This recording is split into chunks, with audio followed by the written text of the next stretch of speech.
ဓမ္မပဒအတူတူကြက်ကြမယ်ဓမ္မပဒအတူတူကြက်ကြမယ်ဒီနေ့ကဘယ်ဝတ်ထီရောက်သွားပြီလဲဆိုတော့မဟန်လကဘိက္ခုပြီးသွားပြီပေါ့နော်တာရိပုတ္တတတ္တိဝိဟာရိကဝေထုတာရိပုတ္တတတ္တိဝိဟာရိကဝေထုအရင်ဆုံးဂါထာဆိုမယ်ဩစိဏတိနေဟမတံနောကုမုဒံတာရတိကံဝပါဏိနာတန္တိမဂမေဝဗျူဟယနိဗ္ဗာနံသူကတေနဒေတိတံနိဗ္ဗာနံသူကတေနဒေတိတံဘသူကိုအကြောင်းပြုပြီးတော့ဟောတာလဲဆိုလို့ရှိရင်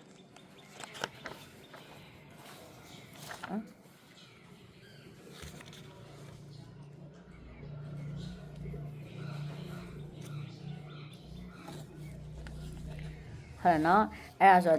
သူဝင်နာကာရက်ထေရဝေထုဒါရွှေပရိန်လေသားဒီမှာရွှေပရိန်လေသားမပါပါဒါ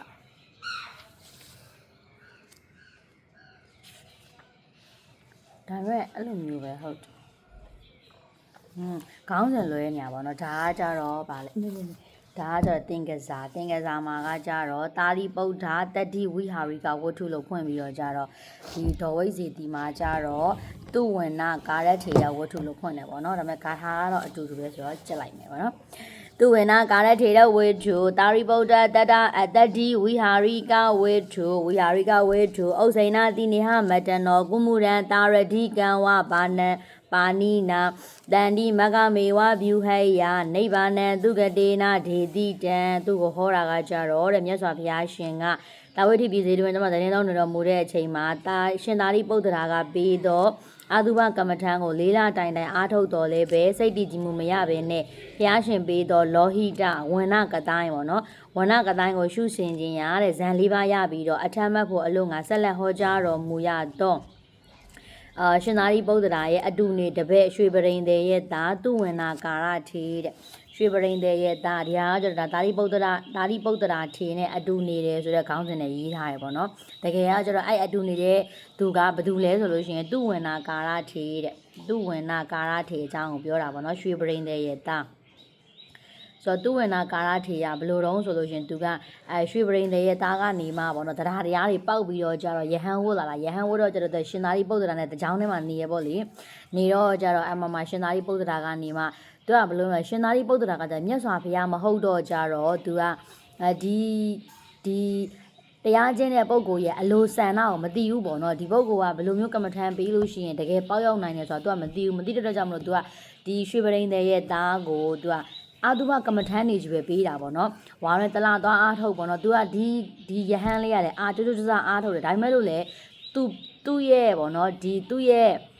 စိတ်ဆန္ဒနဲ့ဒီရှင်သာရိပုတ္တရာပေးတဲ့အာသုဘကမ္မထမ်းတွေကမကိုက်နေတော့ကြတော့သူကတရားထုမရနိုင်ဖြစ်နေအဲ့ဒါနဲ့ဝါရင်3လ4လပေါ့နော်လွန်သွားပြီးတော့တခါပြန်လာရပြီလားဆိုတော့မရသေးဘူးတခါအဲ့ပဲတခါထပ်ပေးလိုက်တခါရပြီလားဆိုတော့မရသေးဘူးအဲ့လိုနဲ့၄ခါမြောက်ပေါ့နော်၄ခါမြောက်ထိရှင်သာရိပုတ္တရာကဒါသူကအာသုဘကမ္မထမ်းကြီးပဲပေးတာပေါ့နော်အဲ့ဒါနဲ့၄ခါမြောက်ကျတော့သူကရှင်သာရိပုတ္တရာစဉ်းစားတော့တာပေါ့နော်ပေါ့ဒီယဟန်ကပေါ့နော်ဟိုဘယ်လိုပြောမလဲမကြိုးစားပဲနေမဲ့သူတော့မဟုတ်ဘူးသူတကယ်တော့စူးစမ်းမှာပဲပေါ့နော်ဒီလိုစူးစမ်းရတဲ့တရားမရတာဒါတခုခုပေါ့နော်ငါပေးတဲ့ကမ္မထမ်းများလိုနေလားမသိဘူးအဲ့လိုမျိုးလိုနေရဆိုလို့ရှိရင်ပေါ့နော်ငါကတော့ဒီယဟန်ရဲ့အလိုဆန္ဒကိုမသိနိုင်လို့မလို့ငါတော့ကမ္မထမ်းမပေးတတ်တော့ဘူးမြတ်စွာဘုရားကြီးကိုခေါ်သွားမယ်ဆိုပြီးတော့အဲ့ရွှေပရိန်သေးရဲ့တားကိုခေါ်သွားလိုက်တာပေါ့နော်ခေါ်သွားတော့ကျတော့မှအဲ့ဒါမှဒီမြတ်စွာဘုရားကမှရောက်တော့ကျတော့မေးတယ်ပေါ့နော်မင်းရဲ့တဲ့ဒီဘယ်မျိုးရောလာလေးလို့မေးတာကွာမေးတော့ကျတော့အဲ့ဒါမှရွှေပရိန်သေးမျိုးဆိုတာနဲ့အဲ့ဒါနဲ့ပြန်စဉ်းစားဆင်ခြင်ကြည့်တော့ကျတော့သူကနေမှပါတော့ဟိုးရဲ့ပေါ့နော်ဒီဘဝ900လုံးကရွှေပရိန်သေးမျိုးမှာပဲဖြစ်လာခဲ့တာဒီယဟန်ကပေါ့နော်အဲ့သူဝဏကာရထေဆိုတဲ့ယဟန်ကအဲ့ဒါမှသူ့ကိုသူကပေါ့နော်ရွှေဆိုတာကလေတင့်တယ်ကောင်းမြတ်ခြင်းတွေကိုမြင်ရတာရွှေကိုကြည့်တယ်ဆိုလို့ရှိရင်လည်းကစိတ်မှာကြည်နူးတယ်အဲ့လိုမျိုးပဲကြည်နူးတယ်နှစ်သက်တယ်ဆိုရက်အမြင်မျိုးနဲ့သူဘဝ900လုံးအဲ့လိုမျိုးနဲ့နေတာတဲ့သူအဲ့ဒါကိုရှင်သာရိပုတ္တရာကမသိပဲနဲ့ဒီအာသုဘကမ္မထံပေးတာဆိုတော့ကျတော့သူကမကြိုက်တော့ဘူးပေါ့နော်အဲ့ဒါမှမြတ်စွာဘုရားကနေပြီးတော့ကြတော့လောဟိတကမ္မထံကိုပေးတယ်ပေါ့နော်လောဟိတကမ္မထံကိုပေးတယ်လောဟိတကမ္မထံအဲ့ဒါမှအဲ့ဒီမြတ်စွာဘုရားကပေါ့နော်ဒီသူဝဏကာရထေကိုဘရုံမာကြာပန်းကြီးဖန်ဆင်းပေးလိုက်တယ်ပေါ့နော်ရွှေအစင်းရွှေနဲ့လှုပ်ထားတဲ့ဘရုံမာကြာပန်းကြီးဖန်ဆင်းပေးလိုက်ပြီးတော့ကြတော့ အဲ့ဒီရဲ့ရွှေနဲ့လောက်ထားတဲ့ဘယ်တော့မှဂျပန်ကြီးကနေမှတဆင့်ပေါ့နော်သူကပြောတယ်မင်းဒီပန်းကိုယူသွားပေါ့နော်အဲ့ပန်းကိုတိတ်ပုံမှာစိုက်တယ်အဲ့ရွှေမှာပဲကိုတရားထိုင်းပေါ့နော်ဒီပန်းကလောဟီတန်ဆိုလောဟီတကဆိုပြီးတော့ပေါ့နော်ဟိုအားထုတ်တယ်အဲ့ဒါမှသူကမမဒီဗရိန်းနဲ့သားနဲ့ပေါ့နော်ဗရိန်းတယ်ဆိုတော့ကျတော့ဒီလောဟီတကမ္မထမ်းနဲ့တကယ်ကိုပဲချိတ်ဆက်မိပြီးတော့သူ့ရဲ့အလိုဆန္ဒလည်းဒီကမ္မထမ်းနဲ့ကျွန်မပဲပြည့်စုံပြီးတော့ကျတော့တရားထိုးတရားမြဲရသွားတယ်ပေါ့နော်တရားထိုးတရားရတယ်ဆိုပေမဲ့လို့လေဘာတော့ဆိုတော့တောတာဗံပဲတီးသွားတယ်ပေါ့နော်တောတာဗံပဲတီးသွားတယ်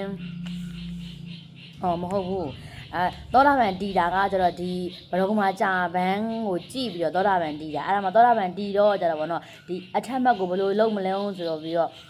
မြတ်စွာဘုရားကြည့်ရောကျတော့သူကအထက်ဘက်ကိုမတက်နိုင်ဖြစ်နေတာကွာအဲ့ဒါနဲ့မတက်နိုင်ဖြစ်တော့ကျတော့ဒီသူ့ရဲ့ရှိမှရှိတဲ့ဘရုံမှာကြာပန်းညို့ညှိုးအောင်လုပ်ပလိုက်တာဗောနော်ညှိုးအောင်လုပ်ပြီးတော့ကျတော့အဲ့ဒါမှတွေ့လာတဲ့မင်းဗောနော်ဘရုံမှာကြာပန်းတော့မှညှိုးတယ်ဗောနော်ဒီခန္ဓာကိုယ်ကြီးကလည်းဘာလို့မပြည့်စည်ပဲရှိရမလို့ဗောနော်အဲ့လိုမျိုးတွေနဲ့ပြောပြီးကန်ကြာကန်တကယ်လေဒီဒေသနာလဲဆုံးတော့ကြတော့အဲ့ဒီသုံးတော့သူ့ဝင်နာကာလချီကယဟန္တာဖြစ်သွားပါတယ်တဲ့နော်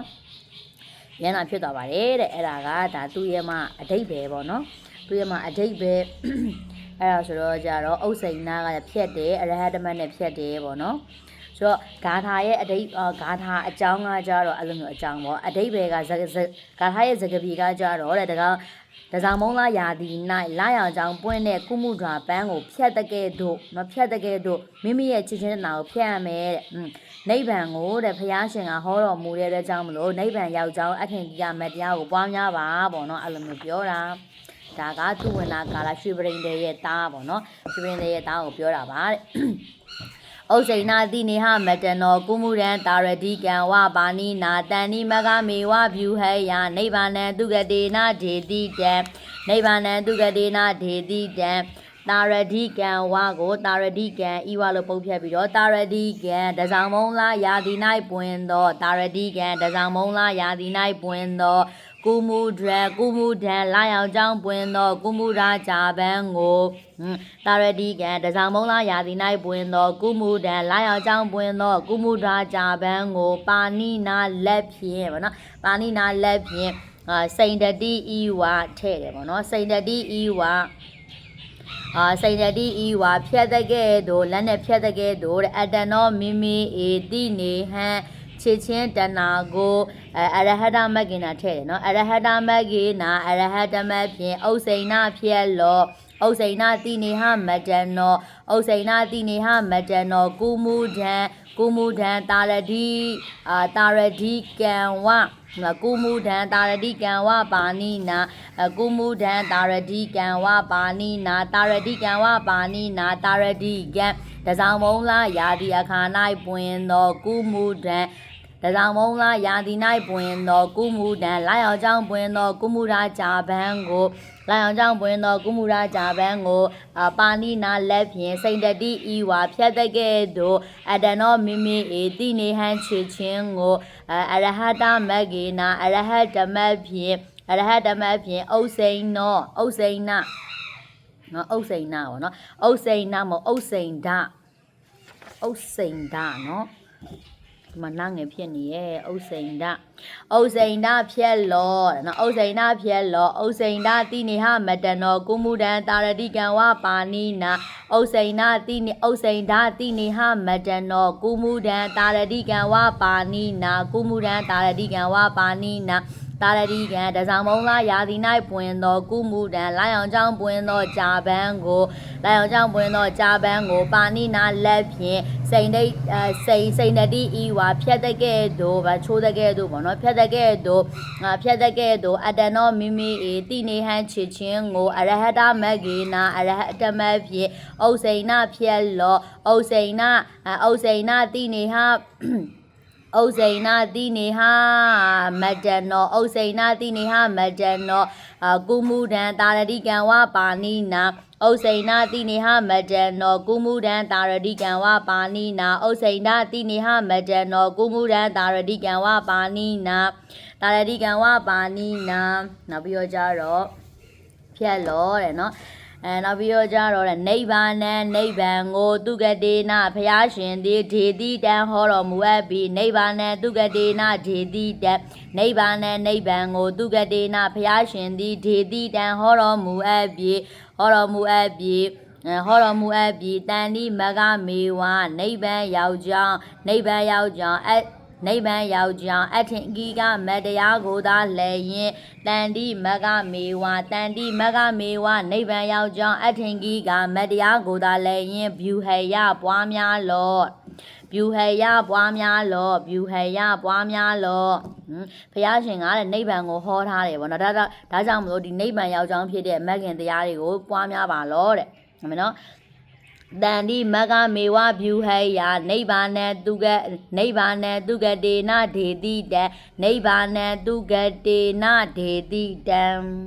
10ခုရှိရနော်နိဗ္ဗာန်သူကတေနဒေတိတံတာရိပုတ္တတတ္တိဝိဟာရိကဝေထုဝါသူဝနာကာရထေရဝေထုဥစ္စိဏတိနေဟမတ္တနောကုမုဒံတာရတိကံဝပါဏိနာဥစ္စိဏတိနေဟမတ္တနောကုမုဒံတာရတိကံဝပါဏိနာဥစ္စိဏတိနေဟမတ္တနောကုမုဒံတာရတိကံဝပါဏိနာတန်တိမကမေဝဘျူဟယနိဗ္ဗာန်သူကတေနဒေတိတံ